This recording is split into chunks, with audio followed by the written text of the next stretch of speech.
நான் உங்கள் மக்கள் தோழி சென்னம்மாள் பேசுகிறேன். நலமாக இருக்கீங்களா? நான் ரொம்ப நலமாக இருக்கேங்க. நமது வாழ்க்கையில் எப்பொழுதுமே நிறைவாக இருக்கணும், நிம்மதியாக இருக்கணும். ஒவ்வொரு செயலும் சரியானதான்னு பார்த்து நம்ம செய்கிற அதே நேரத்தில் நமக்குன்னு எது இந்த பிரபஞ்சத்தில் இருக்கும் அது நம்மளை தேடி வரும். நமக்கு இல்லைன்னா அது நம்மளை விட்டு விலகும். இதுதான் இயற்கை நீதி.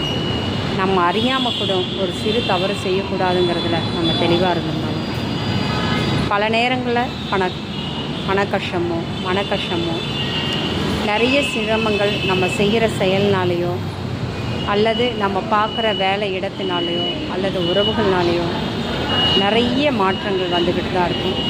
அந்த மாற்றங்கள் சரியானதாக இருக்கோ இல்லையோ முயற்சிகள் தான்.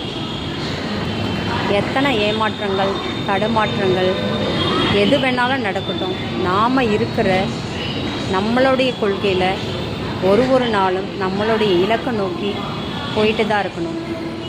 ஏன்னா நின்றுட்டோம்னா நம்மளை கை தூக்கி விடுறதுக்கும் ஆள் இல்லை. நம்ம வாழ்க்கை பயணத்தில் தொடர் பயணமாக ஓடிக்கிட்டே இருந்தால் தான் நம்ம அடுத்த கட்ட முன்னேற்றத்துக்கு போகணும். துவண்டு விழுந்துட்டா திரும்பி பார்க்குறதுக்கும் ஆட்கள் இருக்க மாட்டாங்க, ஏன் எதுக்குன்னு கேட்குறதுக்கும் ஆள் இருக்க மாட்டாங்க.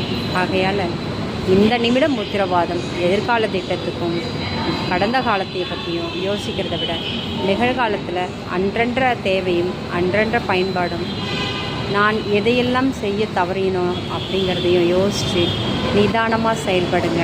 வெற்றி என்ற இலக்கு நம்மளை தேடி வந்துட்டு தான் இருக்கும். நாம் எந்தளவுக்கு முயற்சி செஞ்சு அந்த இலக்கோடு ஓடுறோமோ அதுவும் நம்மளை தேடும். நன்றி, வணக்கம்.